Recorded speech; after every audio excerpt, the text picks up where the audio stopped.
Are you ready?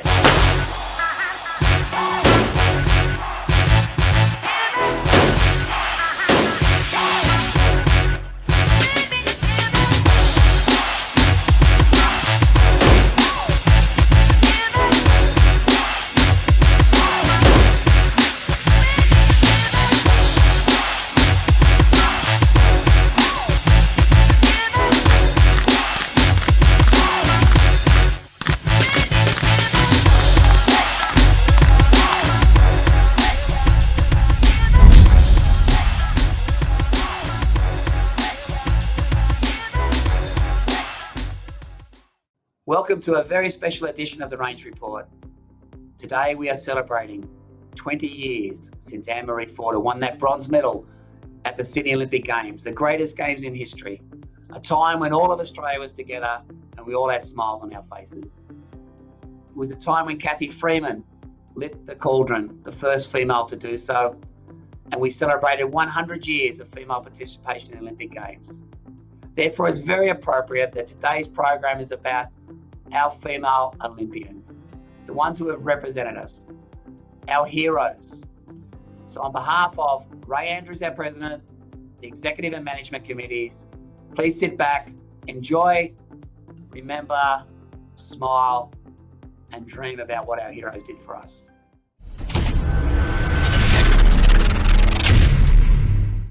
Well, 20 years since the Sydney 2000 Olympic Games, and we're going to talk to many Olympians across many different Olympics, and we're going to join now by Patty Dench, bronze medalist from the 1984 LA Olympics. Welcome, Patty. Oh, good morning. I'd like to ask you about the experience of being an Olympian. What did it mean to you to represent Australia at Olympic Games? Well, it was a great honour, and it really felt different than just being going to the World Championships. Going to the Olympics, I just felt the whole country was behind me, and I won that medal for all Australians, not just me, all Australians. Yeah, it just gave me great pride to win that for all Australians. The range in Sydney at the Sydney International Shooting Centre is named after you. Did you go and watch some of the shooting at the Sydney 2000 Olympics? Yes, not a great deal. I watched some of it. I went over there. I did watch a little bit of it, not a great deal. And how closely did you watch other pistol shooters and other Olympic Games after your experience and to see if they could get to the level you got to? Oh, I watched it every time. Wherever I could find any kind of shooting, whether it was even shotgun, I watched it and I had, it was great watching it, seeing the shoot-offs, maybe in the clay targets. I watched our Australian girls, in shoot-offs. I get so excited. My heart swells up and I'm egging them on, saying, come on, look at the side, I get all excited about it. How do you feel as being an inspiration? You won the first ever shooting medal for Australia in any discipline, and you've inspired many athletes to follow you. How does that sit with you? Oh, well, I feel really proud that I've inspired somebody else to go for it. You've got to have goals, and they think, oh, well, Patty won that. There's a fair chance I could do it. And I was 52 when I won my medal, and all these shooters that are going now are a lot younger than me. So I was lucky to do that at 52. And I just hope they keep on winning them. Obviously, due to COVID, we were hoping to have an event at the Sydney International Shooting Centre. We obviously can't do that now. We had invited you to be our patron. But how has COVID affected you? Have you been going okay? Starting to get a little bit depressed last couple of weeks, but I can't play bridge, and I played bridge 2 and 3 times a week. So I've got a new challenge. I've joined bridge online, so I'm playing it on the computer now because I can see we're not going to get back until next year. So I need a new challenge. And I played a few games and won them all. Well, you are pretty good. You're still very competitive at the age of 88. You did say to me recently that every 10 years you like a new challenge. So maybe that bridge online is the next one for you. Yeah, it is. Because you've got to keep your wits about you, It's different looking at it on a screen because you don't know your partners. And no, I've enjoyed that, and I'm going to keep playing. We all hope that Tokyo goes ahead next year. It's obviously delayed 12 months. We've got 4 competitors going along. A couple of them, or one of them at least, Dina Aspandirova, shot for Kazakhstan in 2000, and she's now competing for Australia. Along with Elena Galiobovic will go to her second Olympics, our 2 female competitors. Oh, that's exciting. Yes, I just saw it on the news. They're calling it they're looking forward to it all next year. So I'm hoping it'll go forward. Yeah, well, you're one of Australia's great Olympians, and a pleasure to have you here on the Range Report. Thank you for having me. Just little old me, I'm just Paddy that lives in Menangle, playing bridge and sewing. But it was a wonderful time when I was shooting. I'll never forget it.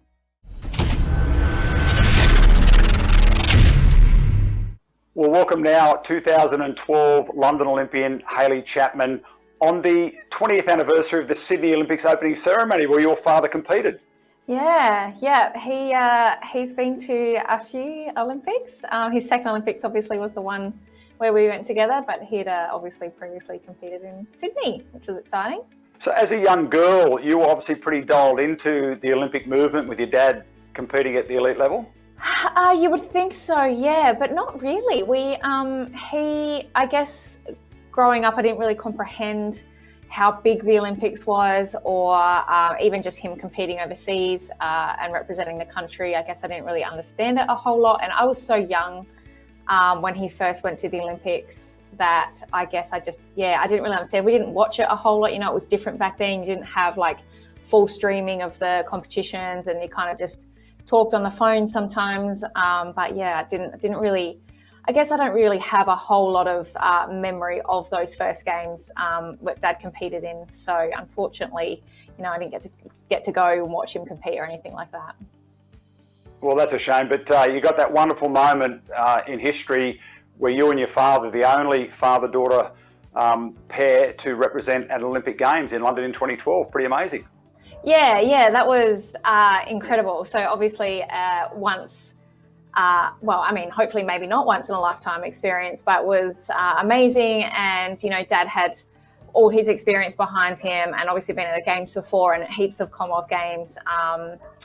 It was really cool to kind of be there with him. We got a lot of, attention, obviously being the first father-daughter duo to go to the Olympics. But I think it was really special between us, the little moments that we shared at the opening ceremony and like throughout the competition, and being able to eat there together and talk about our day and stuff was really cool and really special.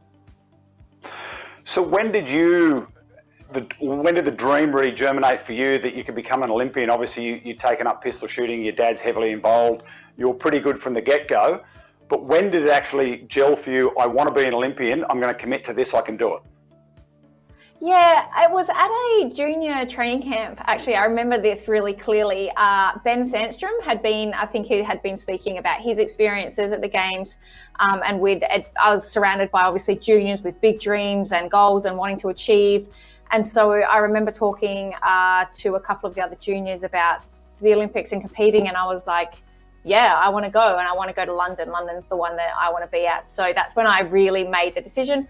I don't know how much I talked about it after that. I don't remember like going home or calling Dad or anything like that and saying, this is the aim. I think I just kind of was like, yep, that's what I want to do, and then this is how I have to go about it. And it was never really, at that time, and even for years, never really paid attention to like selection policies or what scores I had to shoot to get to things, to get to other competitions. It was just about doing the best I could at every moment, and I knew that if I just did the best I could in that moment, that I would get to where I needed to go. So for you as a young athlete, your focus changes, you become more focused and more committed, and you're prepared to make the sacrifices and do the work to get there. Yeah, absolutely. And it's not, some athletes are like, okay, I need to shoot this score in order to get here, and I need to go to these 3 competitions and shoot these scores. And it was never really like that for me. It was just going to taking every opportunity that I could and shooting the best that I could at that time. And I knew that if I could just compete consistently at the highest level that I could, then yeah, it was just about progressing that standard average.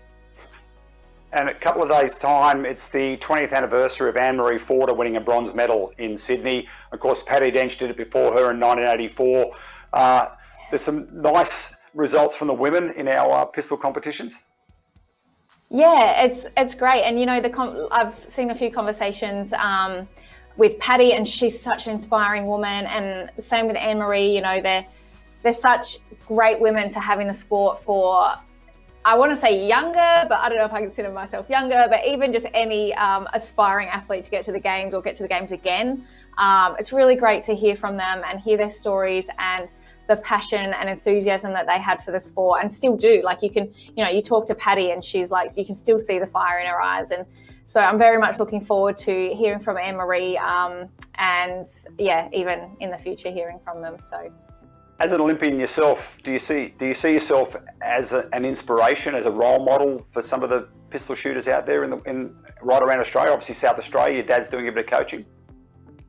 Yeah. So, I think any sports person who's achieved something is going to be a role model for someone. It might even just be for one person, and I think sports people or people who achieve have to really consider that when they're out there and competing, and they're not just representing themselves, but they're representing every other person who wants to be there. So they're giving them that kind of hope. So I would like to, I hope that someone sees myself or even other women in the sport compete and succeed, and it gives them inspiration to do the same thing, because it's not a special kind of person that gets to go to the Olympics. It's the people who work hard and train hard and commit to the sport. So my dad obviously is still very much involved in the sport. He does a lot of coaching, and South Australia I feel is really special in the team that we have, and we're really close and everyone supports each other at nationals, even at state championships. It's really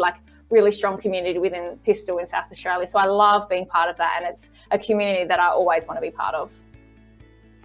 Well, you're also doing a bit through Shooting Australia in your role there, which is helping prepare athletes and support athletes going towards Tokyo. A couple of good young Australians in the team this year with Elena and Sergey. Obviously, Sergey going off to his first. Yeah. And not just like young athletes, but really, really strong competitors internationally.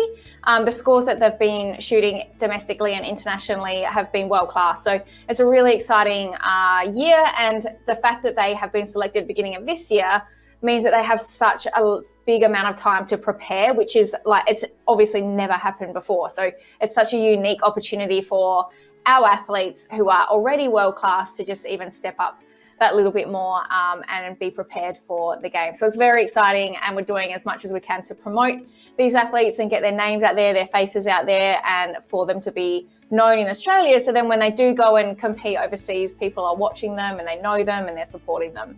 It's a really strong team too, with Daniel Repicoli going to his 5th Olympics and Dina Aspandirova. She's going to her 4th Olympics as a competitor, but she was a reserve in 96, she told us, back in Atlanta. So she's been to 5 Olympics, will be her 5th Olympics, but 4 as a competitor.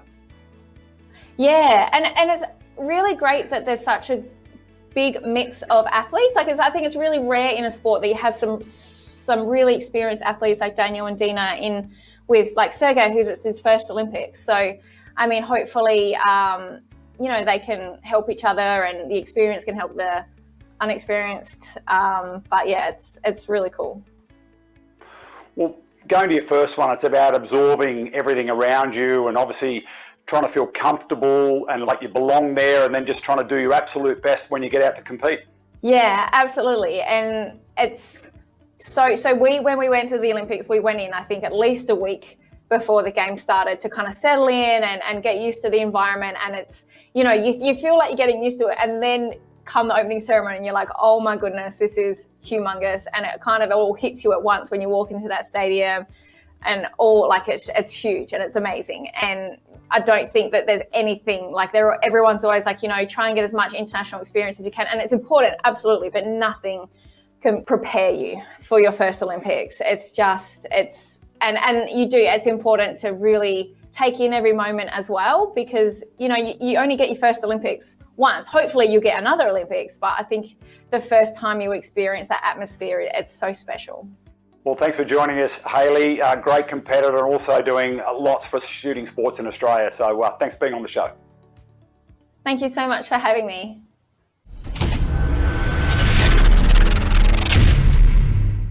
As we continue to celebrate the 20th anniversary of the Sydney 2000 Olympics, we're going to chat now with Elena Galiobovich, 2016 Rio Olympian, and of course working towards your second Olympics in Tokyo next year. How are you, Elena? I'm very well, thanks. How are you? Good. COVID's obviously put a bit of damper on this year's Olympic Games. It's moved back 12 months. Is that better mentally for you to prepare, to have an extra 12 months of training knowing you're already selected? Oh, look, I'm not sure that anyone would say that COVID has helped them mentally, but you've just got to take it in your stride and do the best that you can and see it as an opportunity. So I'm doing everything I can to make sure I'm in top form when it comes around. Do you feel that Olympic spirit at the moment? It is the 20th anniversary of the Sydney 2000 Olympic Games, obviously a very big moment here in the Australian. I don't think you were here at that point, were you? Yeah, I was here and I was there and I was watching. My dad took my sister and I to watch a few events, and I was only 10 years old, I believe, at that time. But I watched the Kathy Freeman documentary on ABC the other night, so that got me into the spirit of it all. Okay, so memories for you from 2000, as you said, you went to some of the events. Did that inspire you? You wouldn't have been a competitive pistol shooter at that point, but do you look back at that as a part of inspiration? Well, I don't think my inspiration came from there. Actually, I always enjoyed watching sports, and I enjoyed the events and the time with my dad and my sister. And we did go to the shootings. My dad was coaching Annemarie Forder at the time. And one of the things that I remember, because I was so young, so there's not that many things that I remember, but I think I must have wandered off or gone to the bathroom or something, and he was worried I was lost. So when I next arrived, he was with the police, like filing a missing person report or something. I don't know, like obviously saying my daughter's off somewhere. So I do remember that. With your dad being an elite coach, and as you just said, coached Annemarie to that bronze medal in Sydney, was it inevitable that you became a pistol shooter? Is it something that is just part of your DNA? Oh, look, I don't think it was inevitable. It's a culmination of life choices, isn't it? So I did participate in shooting when I was younger and a teenager, and even into my first university degree, but then I did stop for 4.5 years or 5. I can't even remember how long it was now. It was several years. So, and I made the choice to come back. So I don't think it was inevitable, but I made that choice in the end to pursue it. The experience you gained from going to Rio as your first Olympics, that gets you in good stead going towards Tokyo. You're feeling, obviously, you know the process, you've been selected, you know what to expect when you get there. It's obviously going to be a little bit different, obviously, than Rio, but It's not uncharted territory for you? Yeah, it's not entirely uncharted. It will be a very different game, I believe, from the things that I'm hearing than, Rio or any other games for that matter. But there's no experience that's not valuable. So, of course, Rio was a really valuable experience. I really enjoyed my time there, and I would have learned a lot of lessons from that. It is good to go in sort of knowing a few things like, waiting at the gates. You might wait 40 minutes to get into a venue, or the fact that you might have to walk 20 minutes to a food hall, and all those sort of things were novel at that stage. But now I'm aware that there's some process things that are quite different to your usual competitions, and it is valuable to experience that and sort of know what to expect a little bit more. And the Australian team that's been selected, you guys haven't had too many opportunities to get together and train, obviously due to COVID? No, we haven't had any opportunities to get together and train. That would be really great to get together as a group next year if possible, because it's looking like it's unlikely this year, especially with the Victorian issues. But who knows what will happen. It would be great to get to know the rest of the team before we actually head off there. I think that would be a great experience, and we can all learn from each other. So I find it useful to talk to others and hear their stories and their points of view. And obviously you'd be friends with Sergei Vgleski, another Victorian selected to go to his first Olympics. Have you guys had a chat about the experience? Has he sort of lent on your shoulders for a little bit of advice? No, he hasn't. But Sergei, if you're listening, you're more than welcome to ask. Look, Sergei's mum, as you know, has been to like 20 Olympics. So I think she shared a lot of his experiences. I was obviously exaggerating when I said 20, but very many. So I'm probably not his first point of call, but I'm always available to chat for anyone if it's their first experience.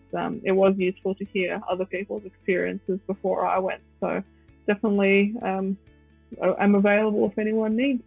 What does it mean to you to be an Olympian? Obviously, you juggle study, degrees, you're a doctor, a pretty busy lifestyle.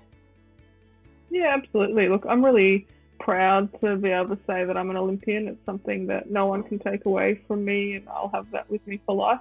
The experiences have obviously helped me a lot. Well, I shouldn't say obviously, they have helped me a lot in my profession, I believe. And it has been a struggle to juggle those things, and that's one of the reasons why I am proud of myself. And it's sort of in sporting areas and in medicine, they're both areas where you're going to be criticised a lot. So your coaches are always there trying to get you to improve. So the nature of the interactions are around improvement. And it's not like I need someone to praise me every single day, but the environment is such that rather than like in medicine, if you make an error, someone will point it out, but they won't necessarily point out the previous 999 things you did really well. So they're both environments that are highly pressured and highly strong, and so I find it hard often to say, I'm proud of myself, I've done well, but I am really proud of myself for getting there. I'm proud of myself for being selected a second time. I've worked really hard for it, so I'm just going to try and enjoy the experience now because I've earned that for myself. The intensity and the pressures of being a top-level competitor at the Olympics and being a doctor, I mean, does one help the other? Do they sort of come together and you know how to deal with those things? Yeah, well, I think they do complement each other. So I actually think that my participation in sport has helped me with decision making and things like that, and the pressure in medicine. It's not necessarily the same the other way around, because in medicine, someone's life is at stake, really. Like, you'll be working on the ward, and sometimes people find it hard to imagine, but even every time I do something, every time I prescribe medicines, if I make an error, it's someone else's life or well-being that's at stake. Not to say that if you make a medicine error, someone's going to die, but if it's a severe one, it's possible. But you might cause someone harm, and that doesn't necessarily translate to the range, because they're different things at stake. They're very much more personal, obviously, like it's my own desires and own wishes, and aside from the fact that I represent Australia, obviously, but I've actually found that it's sort of helped the other way. In medicine, I'm more able to stay calm and make decisions under pressure. But yeah, it's a very different kettle of fish. So over your course of competing so far, who's been your greatest inspirations and who's been the biggest influence on your career? Well, I think that's my dad, I would say. Whenever anyone asks, like, who's your hero or who, influenced you, there was a really long time where I didn't really know the answer. There's no athlete in particular that I've looked up to, but, my dad has influenced my career as a shooter immensely, both as a parent and as a coach. So I would say him. I think over the years, our relationship and the way that we work together has really improved. It's probably been helped by me growing up a little bit. So yeah, my dad. How do you draw the line between daughter, father, and athlete coach? Yeah, it's tough. It's easier when ranges and things like that are open, because you can have most of your discussions on the range, and then if you're in a social setting or doing a different activity or having family time, then it's not such a big deal. But when that time's not there, that's when the lines get a bit blurry. So it's very easy to just go downstairs or whatever and ask a question, but I try to be respectful of his time. Like, he's working from home, I'm working from home, I've got things to do. So I think we've struck a pretty good balance. And with that, it's just about having a mutual understanding, really. But yeah, so it's been okay. So training's been disruptive. Are you able at the moment to get to a range at all, or are you just doing dry fire at home? What are you able to do? Yeah, so we are able to get to the range with worker permits. So it's the hours are stipulated on the permit, so it's within certain hours. But I work night shift occasionally, so I do still do the training at home when I'm not able to get to the range. Like, I wouldn't be able to go there in the night time or after I've had a sleep in the day or something like that. So there is a lot of juggling, and it's been sort of stop and start. There've been times we weren't allowed at all, and we were allowed, then I got taken away. And now, with the help of Shooting Australia and some permits, we are allowed to access the ranges again, but the general shooting public isn't. So I'm not sure if they would like to hear that. So maybe, I don't know. They'd probably be bothered to hear that we're allowed to go, but they're not. But it's a bit of a different situation. Like, that's what I've been working towards this whole year, and will be next year to participate. So that's the perspective that Victoria's taken for athletes in sports, and especially those that have already been selected to the games. So lucky enough to have a permit to allow me to go to the range from time to time. I'm sure everyone in the pistol community, especially everyone in Victoria, would be supporting and behind you, and understanding that, at the elite level of the sport, you're training for Olympic Games, and if you get access to a range, they'd all be very happy for you, and I hope that helps you get to achieve your goals in Tokyo. Yeah, I hope so. Well, Lena, best of luck going forward to Tokyo. Hopefully life returns to some sort of normality in Victoria for you sooner than later, and very proud Australian, and the whole community is very proud of you and what you've achieved so far in pistol. Best of luck in Tokyo. Oh, thanks so much for your kind words, and thanks for having me again. As we celebrate 20 years of the Sydney 2000 Olympics, I'm joined now by AOC Executive Committee member and Shooting Australia President Kath Patel. Welcome along. Thank you. So, big couple of weeks for the AOC, celebrating 20 years since the Sydney 2000 Olympics. Yes, it has been very, very busy. And of course, yesterday there in Sydney, we had a marvellous celebration of the 20-year anniversary. A lot of athletes, a lot of officials were able to make that celebration yesterday, and it went really, really well. So take us back to 2000. Where were you, and what are your memories of the Sydney 2000 Games?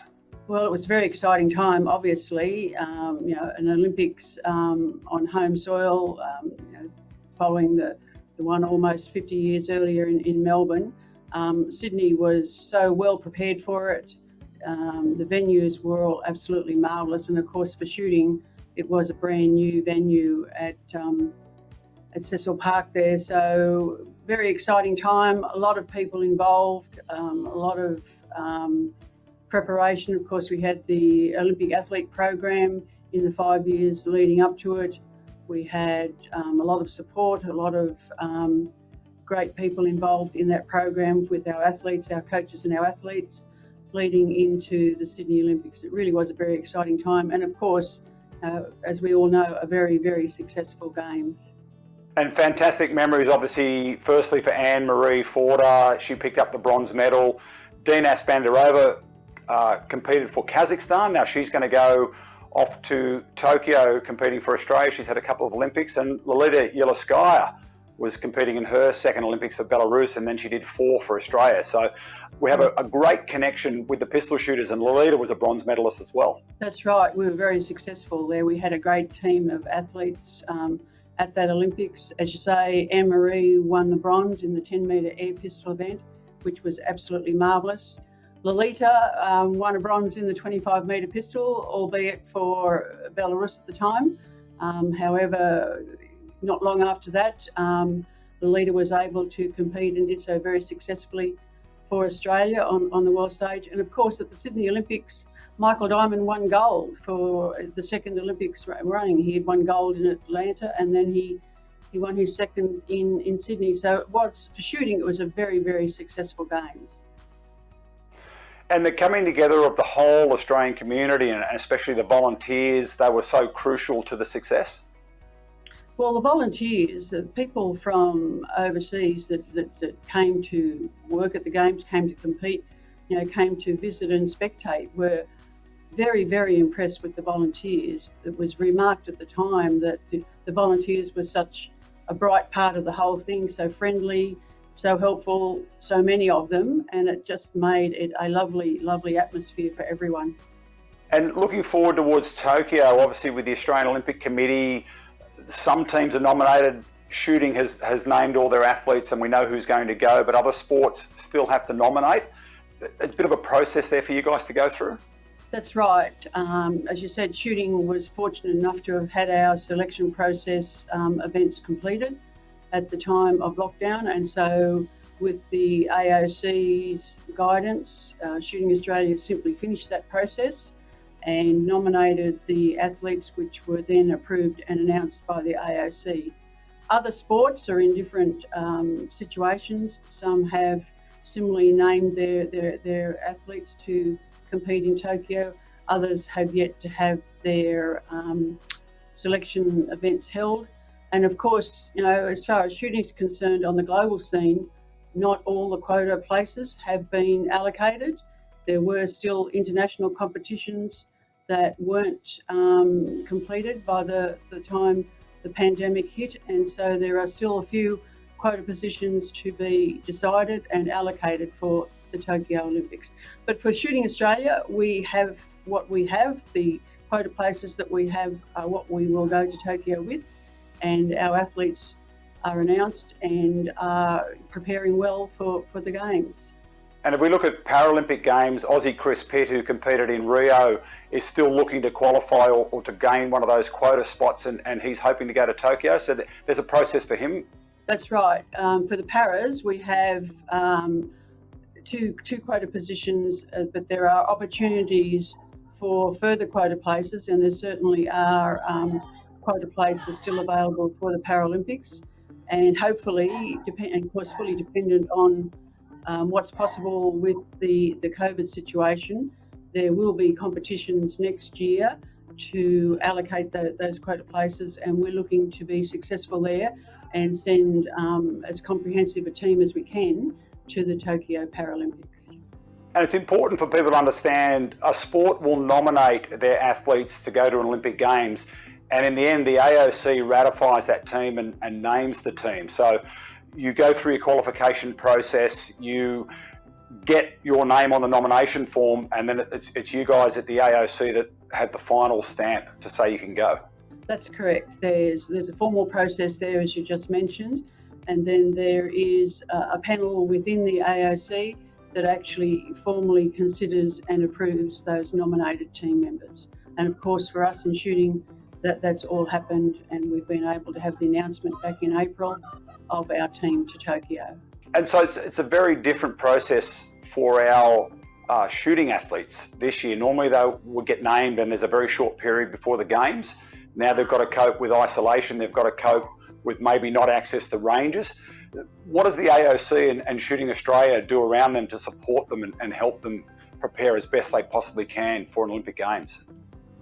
Yes, you're quite right. It's very, very different, and the Shooting Australia staff and coaches are spending a lot of time communicating and supporting the athletes. The AOC, similar, there are programs, quite extensive programs underway of support and contact with both athletes that are selected and athletes of sports that have yet to finalise their selections. It's really working quite well given the circumstances. As our shooting athletes, we've been very fortunate, even in Victoria at the moment, with the shutdown that's been there for the recent weeks.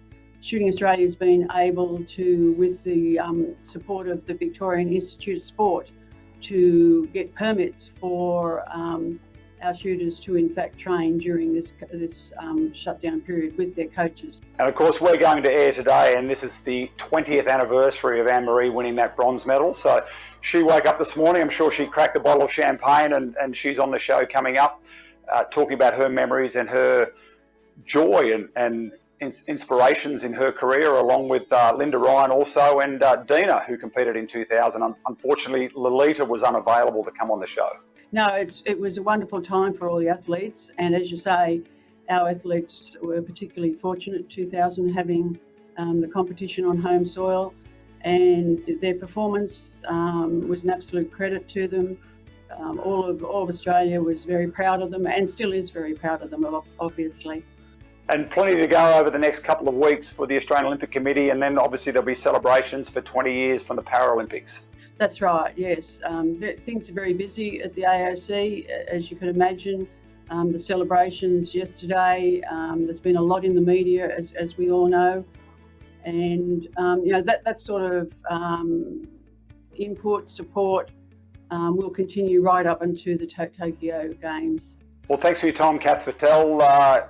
Have a great couple of weeks celebrating 20 years since the Sydney Olympics. Thank you very much. And thank you to everyone involved.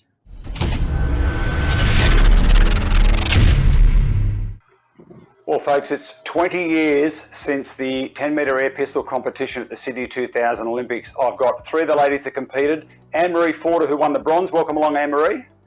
Hi. Dina Aspandirova, welcome along. You competed for Kazakhstan in Sydney. Yes, against Annemarie. We were in the same final and she won. And Linda Ryan, 2000-2004 Olympian, welcome along. Are you wearing that wonderful shirt? Is that part of the team uniform? Yes, it was part of the opening ceremony uniform. I found it about 10 minutes ago. Thought I'd better dress up and frock up. Hi everyone, happy anniversary. Ladies, 20 years since the Sydney 2000 Games. Has it gone by in a heartbeat? Does it seem like it was only just yesterday? Oh well, yes. And seeing the posts today on Facebook have been absolutely amazing, looking at all the wonderful memories and all the things that happened. It was just an amazing time. So we'll start then with you, Linda. Your Olympic experience, 2000 was your first Games. How was it for you coping with the pressure, the stress, the home Olympics, the expectations? It wasn't really as bad as I thought it would be. I actually turned the pressure into a positive, and I really drew on the fact that I had so many people, family, friends, fellow shooters, supporters, either working on the range, volunteering or spectators. And I just drew on their strength. I knew they were there supporting me, and I just drew on that strength and thoroughly enjoyed the experience. You competed in the air pistol, but you also competed in the 25-metre sport pistol where you came 11th, which is a fantastic result. Yeah, sport pistol is my head event. I was lucky enough to make both teams, and so I got a bit of a trial in the in air pistol. So I think I came 25th. I'm not sure. But it was a great lead up to sport pistol, and I was really pleased with my performance. I just missed out on the final by 2 points, and I was a little disappointed in that. But I did perform well on the day, and I was pretty happy with it.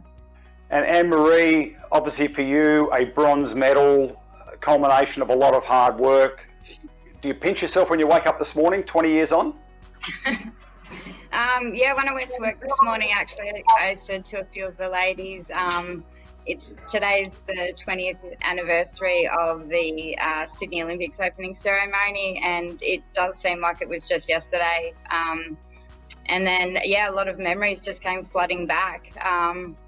Thinking about the team when I got home, I've only been home a short time, but I just put on the Olympic highlights just to, remember a few things, and everything just came flooding back. Like the opening ceremony was incredible. Normally we don't march in them because we shoot on day 2, or I competed on day 2. So, but I was allowed to march in the opening ceremony. So, I wasn't going to, being a home Olympics, I was not going to miss that opportunity or that experience for myself. And luckily team management let me. So, that was an incredible thing. And then, shooting was unbelievable. I mean, we trained on that range for, a year beforehand. So everything, we knew everything, but having it filled with, like Linda said, all family and friends there, knowing all of the range staff, and just the stadiums being full. Like, we knew it as just a cold, like concrete canyon type of a place, but having spectators everywhere, it was an unforgettable, once in a lifetime experience, and it was awesome. Shooting was great. I was very, obviously happy with how I went. A few people will remember my last shot. I think I lifted 7 times to shoot my last shot in the match. but I wasn't going to let it get away. Vladimir always used to tell us we had to end as good as we started. So I drilled the 10 on the last one, and then, with Dean, I made it into the air pistol final, and, it just went from there. Yeah, it's a wonderful result to get, obviously, the bronze. It was a pretty closely fought final. Dina, for you, 6th place. Some maybe, hopefully not disappointments, but very proud of your efforts, and obviously everybody wants to try and finish on the medal dais.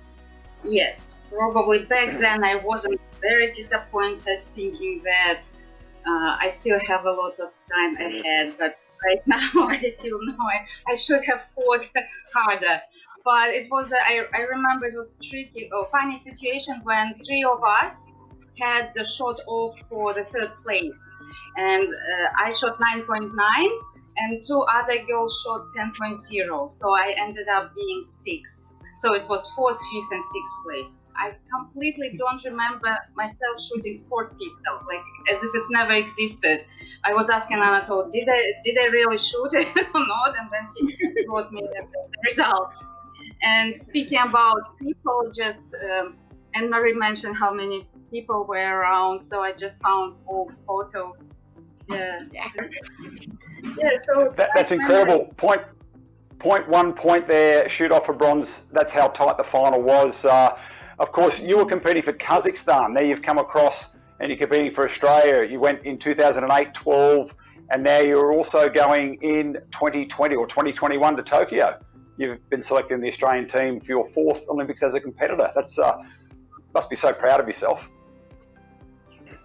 Yes, I enjoy the journey. Keep enjoying. Yeah, keep shooting. The beauty of the sport, you can keep shooting as long as you can see at the distance of your stretched arm with a pistol. So Annemarie, Sydney was your 2nd Olympics. Obviously, the advantage of going in '96 to Atlanta, the culmination of obviously a very long period of time to get to that bronze medal. Relief, obviously great joy, support of family and friends, all those things must come flooding to you at that point. Yeah, definitely. Atlanta was an incredible experience. I was only 18. I was selected, only 7 weeks before. So to go and have that experience and see everything and know what it was all about was, it let me prepare for Sydney a whole lot better. Like all of us, I was going for the gold medal. My nan, who unfortunately passed away the week before, but she said to me the night before she passed, she said, where's your gold medal? Have you got your name on it? And I had a laugh at her and I said, not yet, Nan, it's another week away. So to come away with the bronze medal, I was rapt. I couldn't believe it. I turned around and just saw the scoreboard and had absolutely, no idea where I was going and what was happening. Like Dina said, you're just there. And it's, I remember every shot sort of, but at the same time, I don't. I remember shooting a few 10s and turning around to the crowd and giving a bit of razzie, which was enjoyment for me. But probably, a lot of people have said, was that the best thing to do? Because my next shot was an 8. But anyway, the pressure was building and it was just on my mind. So I had to let that go and do that. So I did. But to turn around and see, my name up and the camera just in my face, and I looked up into the stadium and I just saw the Australian team. I could see my mum, I could see my brothers, I could see Shmooey, Sue McCready, and all the guys like Timmy Lowndes and, the crew, Linda, everyone. It was awesome. And it was just a bit of disbelief for me. And then, to get my medal, walking off the dais, I don't know how, but my brother and the coaching staff got my mum right down to the front of the stage. So as we were walking off, I actually turned around to Luna and Yasna and asked them if they minded, and I ran over and gave my mum a quick hug, and she just looked at me and goes, I knew you were going to do it. It was unbelievable. It was incredible. Something I'll never forget, obviously. So for both of you that competed for Australia, Linda and Annemarie, we'll start with Linda. Who's your greatest influence and who's your greatest inspiration to get you to an Olympic Games? My father. So I followed Dad into shooting, and he was a member of the Australian team back in 1970 to the World Championships in Phoenix, and he'd been shooting for 18 months. So yeah, he was kind of like my first coach before I really got totally serious about shooting. So yeah, my biggest influence, and I guess just growing up in a shooting family with Mum as well, it was just our life and a natural progression for me to move into the sport. So a true family sport, and I'm a perfect example of that. So Annemarie, inspirations and influences in your career? Probably the biggest idol I sort of had was probably Marina Logvinenko, Russian shooter, one of Lolita's best mates, and Dina would probably know her very well, I'm sure.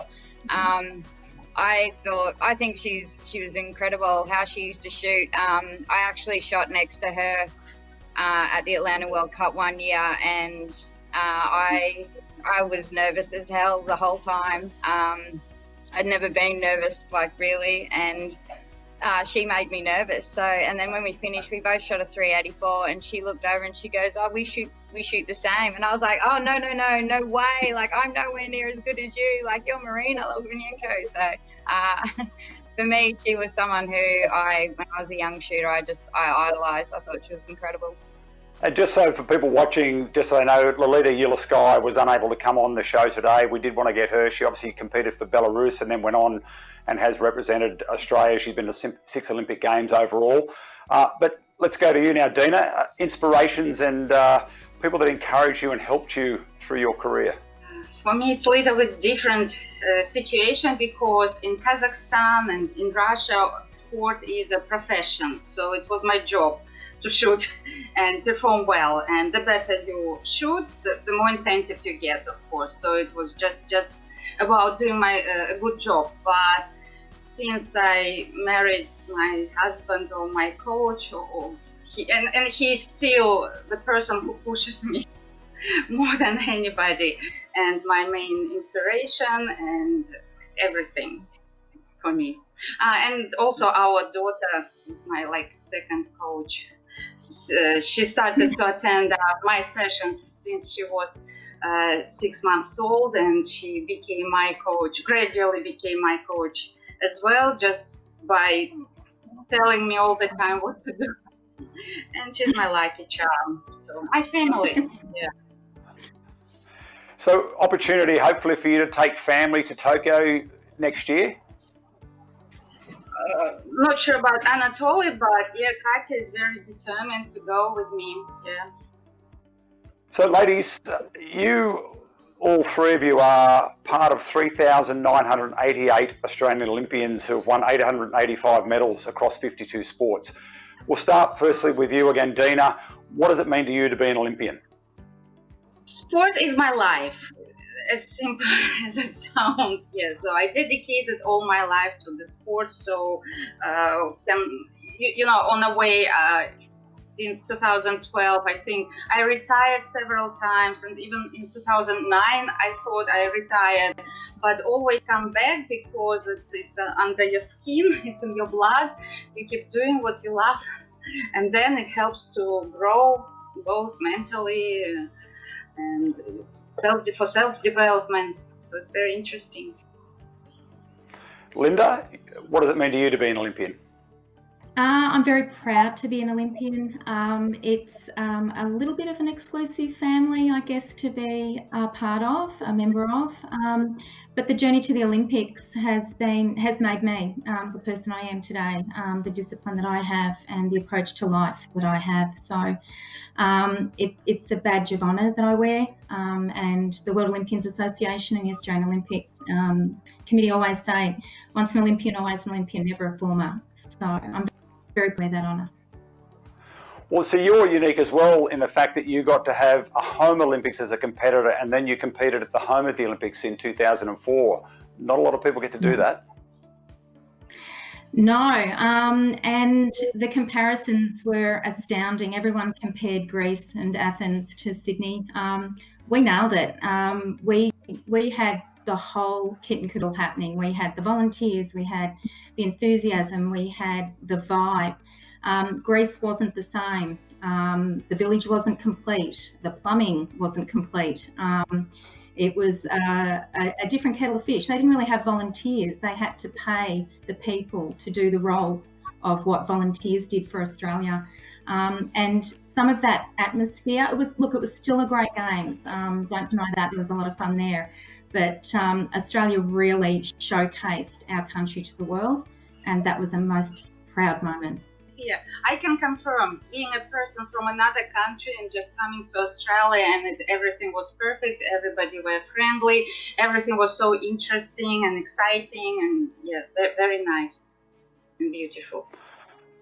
So Annemarie, Linda said it's a fairly exclusive club. When you think about it, just shy of 4,000 competitors since 1896, and Australia, one of the only countries to compete at every single Summer Olympic Games.